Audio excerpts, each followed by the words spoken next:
Info for patient.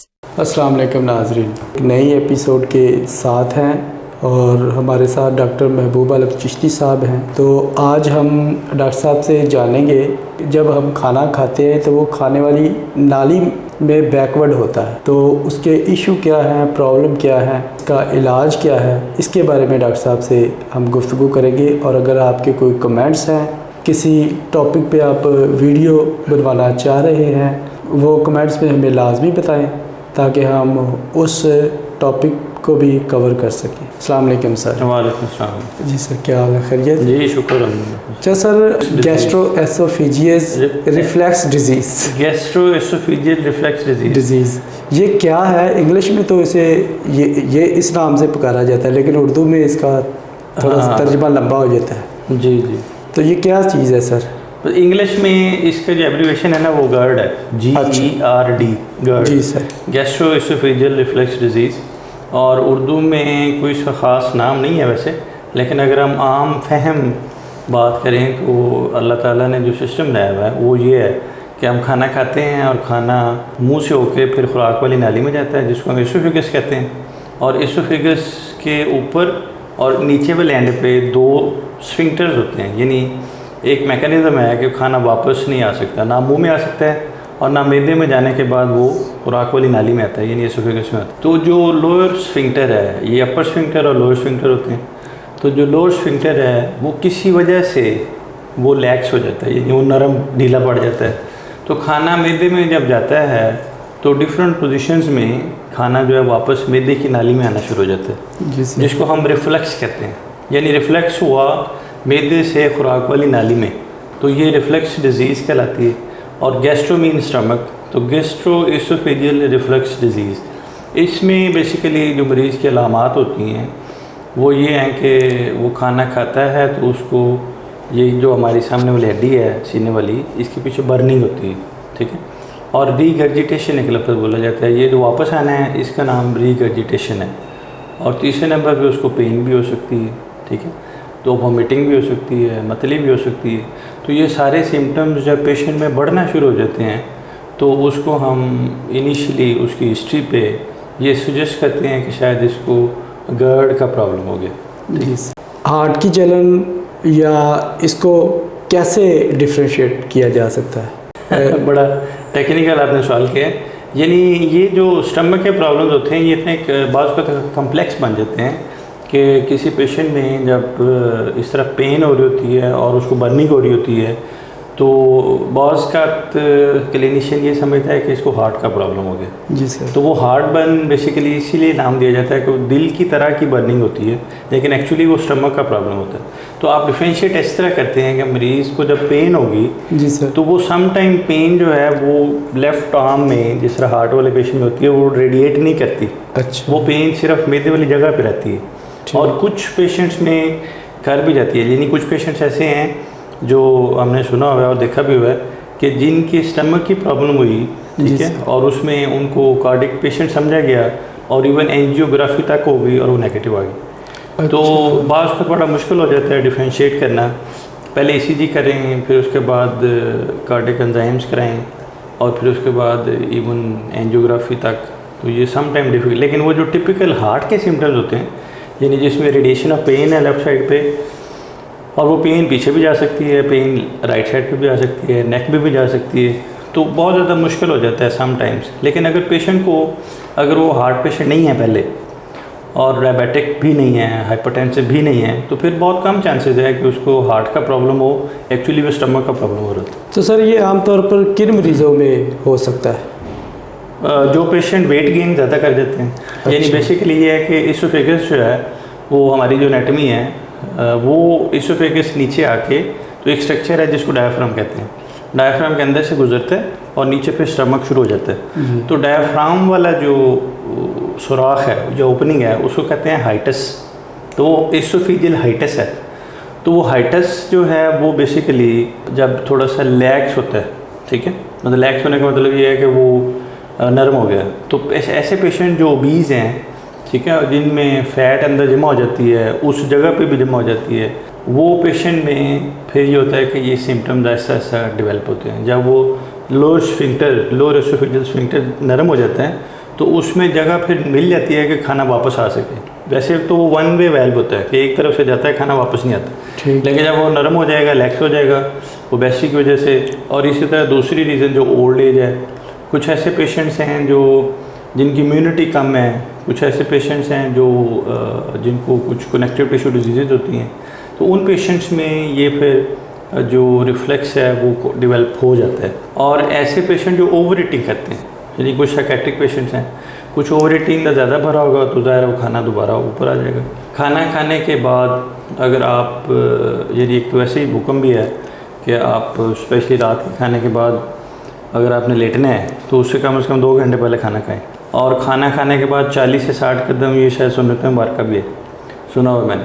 तो वो जब आप वॉक ही नहीं करेंगे और खाना खाने के बाद लेट जाएंगे तो वो भी एक फैक्टर है पोजीशन का भी, खाना वापस आना शुरू हो जाता है। तो ओवर ईटिंग और वो तो वैसे ही एक हुक्म भी है कि खाना भूख रख के खाएं, ठीक है, थोड़ी सी भूख को तो छोड़ दें। तो शायद यही फैक्टर्स हैं जो उसको हम जब बाईपास करते हैं तो वो चीज़ें डेवलप होना शुरू हो जाती हैं। जी सर। तो सर इसके काजेज़ क्या हो सकते हैं? ओबेसिटी, वेट गेन करना और ओवर ईटिंग करना, और जो टिश्यूज़ अंदर के हैं एज के साथ साथ वो लैक्स हो जाना, और कुछ स्ट्रेस में पेशेंट ज़्यादा खाता है, ठीक है, कुछ मेंटल प्रॉब्लम जैसे हैं, साइकोलॉजिकल हैं, साइकेट्रिक हैं, जिनमें आप ज़्यादा लेते हैं और वो वापस आना शुरू हो जाता है खाना जो है। सम टाइम ये है कि वो जो स्टमक की इन्फेक्शन है, गैस्ट्राइटिस है, तो गैस्ट्राइटिस और वेदे की जो नाली है यानी एसोफेगस, उसकी इन्फेक्शन वो भी एक काज कर रही होती हैं जो रिफ्लेक्स का, यानी उसकी वजह से रिफ्लेक्स जो है वो ज़्यादा डेवलप होना शुरू हो जाता है। गैस्ट्राइटिस जो है वो भी रिफ्लेक्स को डेवलप करता है।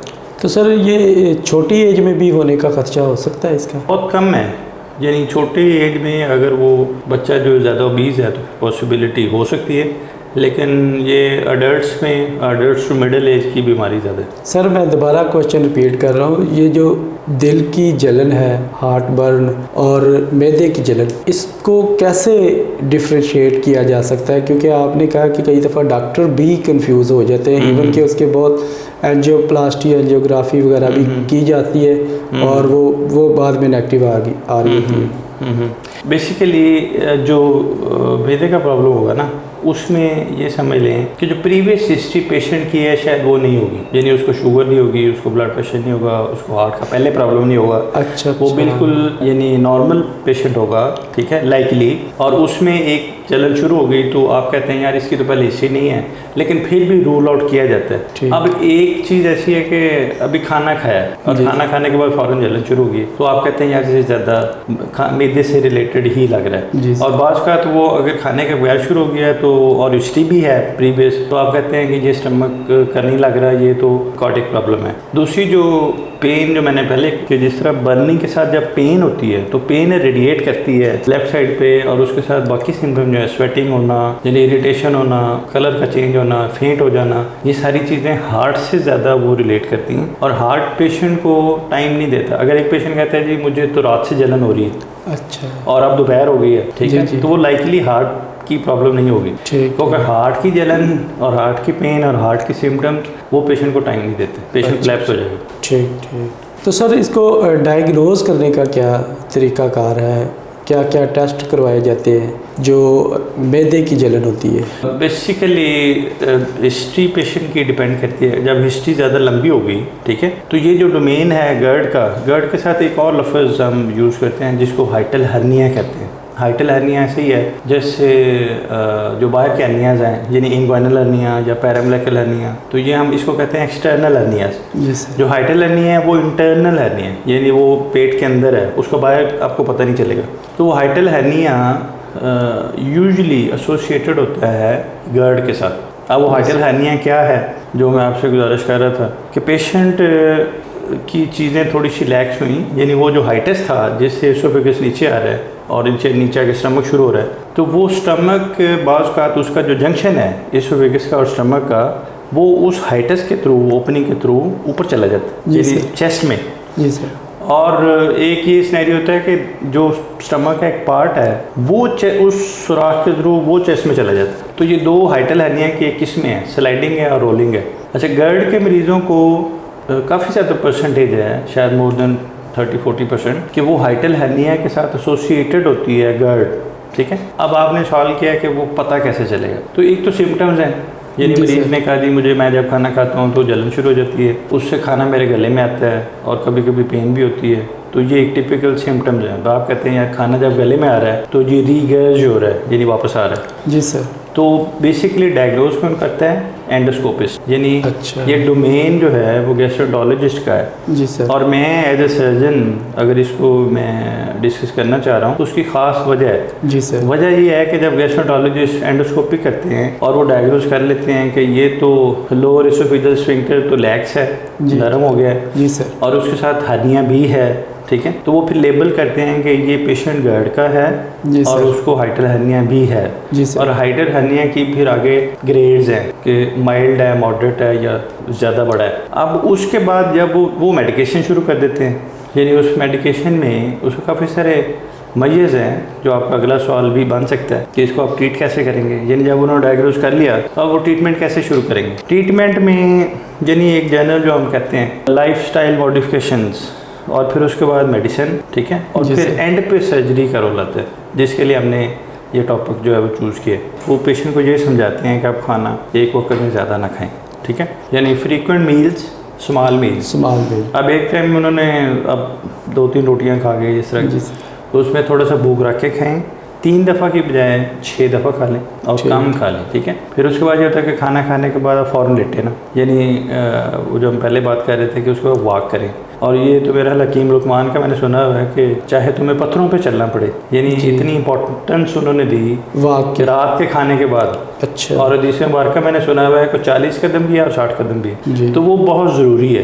यानी जब आप खाना ओवर ईटिंग करके लेट जाएंगे तो खाना वापस ही आना है गले में। तो ये वो एडवाइस कहते हैं कि पोस्ट प्रेंडियल वॉक करें, ठीक है, और फिर लेटें जब तो सर वाला हिस्सा ऊंचा रखें, यानी एक तकिया आप लेते हैं, आप 2 ले लें, 2 लेते हैं, 3 ले लें। बात उसका ये होता है कि चारपाई या बेड के नीचे ईंटें या उसको एलिवेट करने के लिए वो भी एक तरीका है, ये मय्यज़ है, ठीक। और पेशेंट को इस साइड पे लेफ्ट साइड करवट दे के, अच्छा, हाँ, उसकी वजह ये है कि स्टमक जो है it's out of the scene, यानी उस साइड पे ज़्यादा टिल्ट होगा। अच्छा। और उस पर उस तरह का प्रेशर नहीं आएगा जिस तरह राइट पे लेटने से आता है, ठीक है। तो वो यानी जो ऊपर जा रहा होता है हाइटस हर्निया का, वो स्टमक थोड़ा सा लेफ्ट साइड पे बाहर आ जाता है, यानी वो अगर इधर लेटेंगे तो ज़्यादा ऊपर चढ़ जाएगा।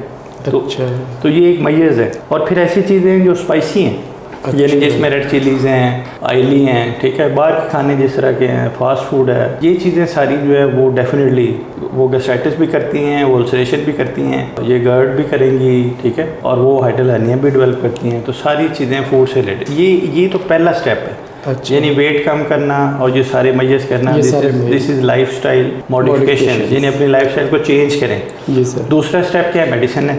मेडिसिन में वो चीज़ें जो जलन को रोकने वाली हैं, यानी प्रोटॉन पंप इनहिबिटर्स हम कहते हैं, PPIs, जिस तरह ये नोवोटेफ है, एसोमेप्राजोल है, इस तरह चीज़ें। फिर एंटासिड्स हैं, सिरप्स हैं। फिर वो जो ड्रग्स हैं जो प्रोकाइनेटिक्स जिनको हम कहते हैं, यानी वो मोटिलिटी ज़्यादा करती हैं, खाने वाली नाली की, स्टमक की, मोटिलियम हो गई और इस तरह की बाकी चीज़ें। तो ये फिर पेशेंट मेडिसिन पे वो रहते हैं और वो फिर कई महीने, कई साल पेशेंट उस पे रहते हैं। होता क्या है कि पेशेंट को ज़ाहिर जो हर बंदे की अपनी रूटीन है, एक मसरूफियत होती है, भाग दौड़ है, तो वो उस तरह शायद वो कोप नहीं कर सकते चीज़ें। कई लोग बाहर काम करते हैं, उनको खाने बाहर से पड़ता है जी। तो वो मेडिसिन का जब फेलियर आता है तो फिर उसकी ट्रीटमेंट जो है वो सर्जिकल है। और वो पेशेंट फिर गैस्ट्रोएंटरोलॉजिस्ट जो है वो फिर सर्जन को भेज देते हैं कि जी आप इसका ये गर्ड भी है और स्पेशली हाइटल हर्निया। अच्छा। तो हर्निया को जो आप रिपेयर करें और उसकी फिर ट्रीटमेंट है वो सर्जिकल है, वो हम फिर उसके लिए ऑपरेशन का प्लान करते हैं। अच्छा, क्या ये सर इसका ट्रीटमेंट लॉन्ग टर्म होता है या कि शॉर्ट टर्म ही होता है? ये तो अब डिपेंड करता है कि पेशेंट जो है वो किस तरह कंप्लाइंस देता है। यानी आप एक पेशेंट को उन्होंने समझाया और उसने सारा कुछ अच्छी तरह समझ लिया, एजुकेटेड है, वाइज है, वो कंप्लाइंस उसका अच्छा है, तो वो जल्दी ठीक हो जाएगा विद इन फ्यू वीक्स, ठीक है, मतलब 1 to 2 weeks, 3 to 4 weeks depending on, कुछ लोगों को 4 to 6 वीक्स भी चलता है। तो स्टैंडर्ड जो ट्रीटमेंट है वो तकरीबन 1-1.5 महीना ये चलता है। और अगर वो पेशेंट नहीं समझा और उसने वो सारे जो चीज़ें करने वाली थी नहीं की, तो फिर डेफिनेटली वो लंबा ही चला जाता है। कई पेशेंट जो हमारे पास आते हैं सर्जरी के लिए, वो कई साल से, और एक जो पिछला रिसेंट एक एक्सपीरियंस है, वो पेशेंट डिप्रेशन के थे एंजाइटी और डिप्रेशन के पेशेंट थे, एंटी डिप्रेशेंट्स रेगुलर ले रहे थे और साथ उनको गर्ड था, साथ हाइटल हर्निया था। बहुत सारे गैस्ट्रोएंटरोलॉजिस्ट को उन्होंने दिखाया हुआ था। उनको किसी ने एडवाइस किया कि आप सर्जन्स की ओपिनियन लें, ठीक है। तो उस पेशेंट की फिर सर्जरी हमने की और उससे वो काफ़ी बेहतर हो गया, यानी आलमोस्ट 70-80%, और अभी वो सर्विलेंस में है, वो चल रहा है पेशेंट। तो सर अगर इसका इलाज ना वक्त पर करवाया जाए तो क्या इसके कोई कॉम्प्लिकेशन भी हो सकती हैं, पेचीदगियाँ वगैरह? यस, वो जो जिस पेशेंट की मैं बात कर रहा हूँ और भी काफ़ी सारे पेशेंट हैं, जी सर। यानी खाना खा ही नहीं सकता पेशेंट। अच्छा। खाना खाएगा तो खाना बाहर आ जाएगा। अच्छा, इतना अच्छा। सवेर हो जाता है कि वो खाना वो हजम ही नहीं होता, खाना टॉलरेट ही नहीं होता, खाना खाते ही वॉमिट हो जाती है, ठीक है। अच्छा अच्छा। और जब वॉमिट होगी, खाना नहीं खाएगा तो ज़ाहिर है वो जो इंसानी जिस्म को ज़रूरत है खाने पीने की वो उसको नहीं मिलेगा और उसका वेट लॉस होना शुरू हो जाता है। वेट लॉस के साथ फिर बाकी जो प्रॉब्लम्स हैं वो शुरू हो जाएंगी, यानी जिसमें फिर डेफिशिएंसी शुरू हो जाती है, अनीमिया यानी खून की कमी होना शुरू हो जाती है, बोन्स वीक होना शुरू हो जाती हैं, मसल मास कम हो जाता है और इस तरह बाकी जो चीज़ें हैं वो सारी डेवलप होना शुरू हो जाती है। और एक एग्नी तो है ही, यानी वो नॉर्मल लाइफ नहीं गुजार सकता इंसान। तो सर इसका अल्टीमेट हल सर्जरी ही है या मेडिसिन से भी किया जा सकता है इसका? गर्ड का जो अल्टीमेट हल है, यानी ये समझ लें कि वो सर्जरी नहीं है, लेकिन अगर गर्ड एसोसिएटेड है हाइटल हर्निया के साथ, जी सर, और इट्स ऑलवेज 60-70% एसोसिएटेड होता है हाइटल हर्निया के साथ, मरीज इसको चला रहे होते हैं। लेकिन अगर वो हर्निया ज़्यादा तंग कर रहा है, बड़ा साइज़ है और गैस्ट्रोएंटरोलॉजिस्ट कहते हैं जी अब मेरे हैंड्स आप पे पेशेंट ठीक नहीं हो रहा, अच्छा। तो आप इसकी सर्जरी प्लान करें, तो फिर उसको सर्जरी के लिए हम उसको ठीक करते हैं और वो उसके रिजल्ट अच्छे हैं, ठीक है। सर्जरी में हम पेशेंट को बेसिकली ये ऑफ़र करते हैं कि ओपन सर्जरी भी है और लेप्रोस्कोपिक भी है। तो जो ओपन सर्जरी है उसमें और लेप्रोस्कोपिक में हम दो, जिस तरह मैंने टाइप्स बताई हर्निया की, कि वो मैदे का और खुराक की नाली का जंक्शन ऊपर चला जाता है या फिर मैदा थोड़ा सा ऊपर चला जाता है साथ ही उस हाइटस के थ्रू, तो हम मैदे को नीचे खींच के, ठीक है, और मैदे का ही पार्ट उस खुराक वाली नाली के अराउंड फेर देते हैं, जिसको हम फंडोप्लाइकेशन कहते हैं। यानी स्टमक का जो ऊपर वाला हिस्सा है उसका नाम फंडस है, नीचे बॉडी है और उसके बाद एंट्रम है। तो फंडस को उस खुराक की नाली के अराउंड लपेट दिया जाता है, जिसको हम फंडोप्लाइकेशन कहते हैं। तो फंडोप्लाइकेशन का फ़ायदा ये होता है कि वो जो चीज़ पेशेंट की वीक हो रही होती है, यानी जो एसोफेगस की लेंथ ऊपर जा रही होती है या जो स्टमक ऊपर जा रहा होता है, उसको हम वापस अपनी जगह पे रिप्लेस करके उसकी और डायफ्राम के दरमियान में फंडस को हम ले आए यूँ रैप करके। तो ये रैपिंग होती है जो तकरीब डिफरेंट एंगल्स भी हैं उसके, 180 डिग्री भी है, ठीक है, और 360 भी है और डिफरेंट टाइप्स हैं। तो ये फंडोप्लाइकेशन पेशेंट के लिए बहुत हेल्पफुल होती है। जिस पेशेंट की मैं आपको एग्जांपल दे रहा था, वो दवाएं दे रहा था बाद में, यदि वो प्रॉब्लम में था, उसको कोई चीज़ हजम नहीं हो रही थी और डिप्रेशन उसको पहले था, एंटी डिप्रेशन जो रेगुलर ले रहा था, तो उसकी जब फंडोप्लाइकेशन की और बायोपन टेक्निक की, कोई लेप्रो के लिए वो विलिंग नहीं था, तो वो उसके बाद विदिन 1 वीक वो सेटल हो गया, यानी उसकी वॉमिटिंग बेहतर हो गई, खाना हजम होना शुरू हो गया और उसकी एंग्जाइटी बेहतर हो गई, उसकी डिप्रेशन का एलिमेंट कम होना शुरू हो गया।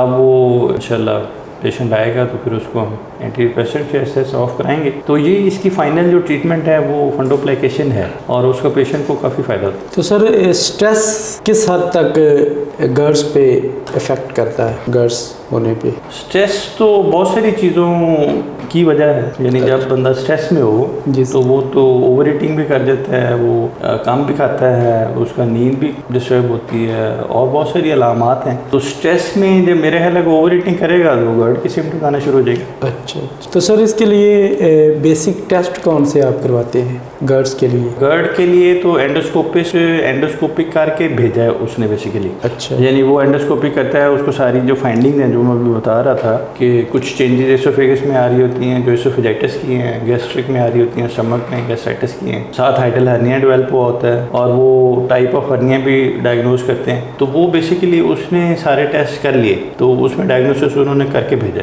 अब हम क्या करते हैं, हम सर्जरी से रिलेटेड टेस्ट कराते हैं। यानी अगर ये पेशेंट मिडिल एज है और उसको डायबिटिक भी है या हाइपरटेंसिव है, तो फिर जो सारे बेसलाइन टेस्ट हैं, यानी ब्लड के टेस्ट हैं, ECG, एक्सरे, एको, लिपिड प्रोफाइल, जो भी सारे हम करा के वो एनेस्थीसिया के लिए, यानी बेहोशी वालों को हम कहते हैं जी पेशेंट ये है और उसकी फिटनेस के लिए, तो वो बेसलाइन टेस्ट हम सारे कराते हैं और उसके बाद उसकी सर्जरी प्लान। तो सर एंडोस्कोपी क्यों करवाई जाती है? गर्ल्स के नहीं, एंडोस्कोपी बेसिकली पेशेंट को प्रॉब्लम ठीक नहीं हो रहा ना। अच्छा, एंडोस्कोपी टेस्ट है ये? जब उस एंडोस्कोपी टेस्ट है, एंडोस्कोपी बेसिकली डायग्नोस्टिक टेस्ट है। यानी अब एक बंदा है, उसको 5-6 साल हो गए हैं, उसकी ये फीलिंग्स नहीं बेहतर हो रही। अच्छा, यानी गर्ड वाली, यानी वो खाना जैसे खाता है उसको मतली शुरू हो जाती है, वोमिटिंग शुरू हो जाती है, या खाना गले में आना शुरू हो जाता है, बर्निंग है।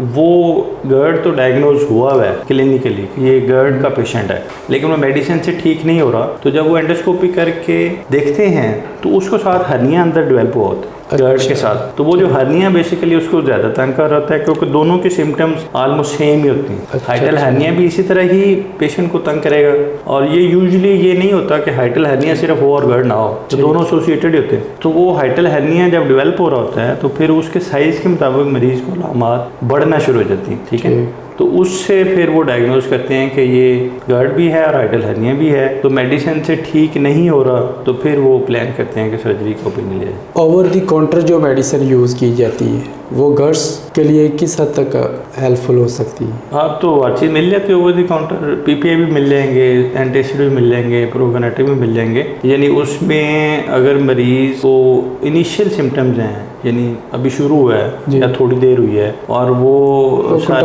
सारे जो मैयज़ हैं वो समझ भी गया है, तो उसने मेडिसिन गैस्ट्रोएंटेरोलॉजिस्ट ने लिखी है और वो जाके ले लेता है। ठीक है, या एक दफ़ा नहीं भी गया तो उसने ले ली है, तो वो बेसिकली थोड़ा सा उसको आराम तो देगी। ठीक है, लेकिन अगर आप रूटीन है आपने वही रखनी है तो ओवर द काउंटर जो मर्जी आप ले लें, फिर आपको आराम तो नहीं आएगा। तो आपको अपनी ये तुक्का ही है, अगर तो सही लग जाए तो लग जाए, नहीं तो नहीं। सेल्फ मेडिकेशन तो करनी भी नहीं चाहिए। हाँ, बस ये या तो आप गैस्ट्रोएंटेरोलॉजिस्ट को मिले और या फिर जनरल सर्जन। नहीं, अच्छा, ये सिर्फ आपने गैस्ट्रोएंटेरोलॉजिस्ट को मिलना है। अच्छा, ये नहीं, आजकल तो GPs भी ट्रीट कर रहे हैं। ठीक है, अगर हमारे पास कोई आ जाएगा तो हम उसको डायग्नोस करके हम भी मेडिसिन थोड़ी सी लिख देंगे, लेकिन प्रॉपर फील्ड जो है गैस्ट्रोएंटेरोलॉजिस्ट का। और अगर लंबा ज़्यादा हो गया है तो फिर उसको गैस्ट्रोएंटेरोलॉजिस्ट के पास ज़रूर जाना चाहिए, ताकि वो एंडोस्कोपी करके ये रूल आउट करे कि उसको प्रॉब्लम, यानी सिर्फ ये तो नहीं है कि उसको गैस्ट्राइटिस और हाइटल हर्निया है, और भी काफ़ी सारी प्रॉब्लम्स होते हैं जो स्टमक में डेवलप हो रहे होते हैं, और उसमें एक स्टमक का कैंसर भी है। यानी बहुत लंबा अर्सा एक चीज़ चल रही है तो उसमें कुछ और वजह भी हो सकती है। सर, ये है कि गर्ड्स और एसोफेजियल का कैंसर में क्या फ़र्क है?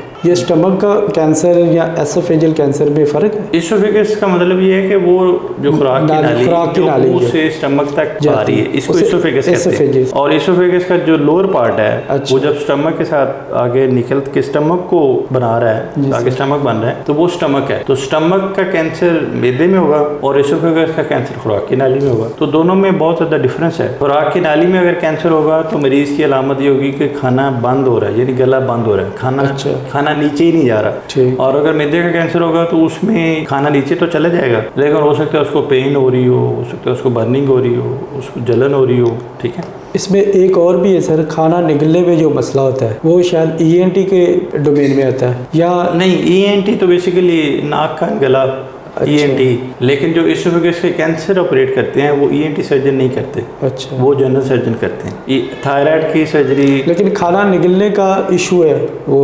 एसोफेगस की वजह से ही होता है। खाना निगलना नहीं जा रहा, खाना रुक रहा है, आगे नहीं जा रहा, गले का प्रॉब्लम, तो वो नहीं, वो एसोफेगस का प्रॉब्लम है। अच्छा, लेकिन अब एक खाना रुकने की वजह टॉन्सिल्स भी हो सकता है। यानी एक बच्चा है जिसके टॉन्सिल्स बड़े हुए हैं और वो खाना खाता है तो उसको रुकावट होती है, तो वो तो उसको देखने के बाद पता चलेगा के बाद प्रॉब्लम कहाँ पे है।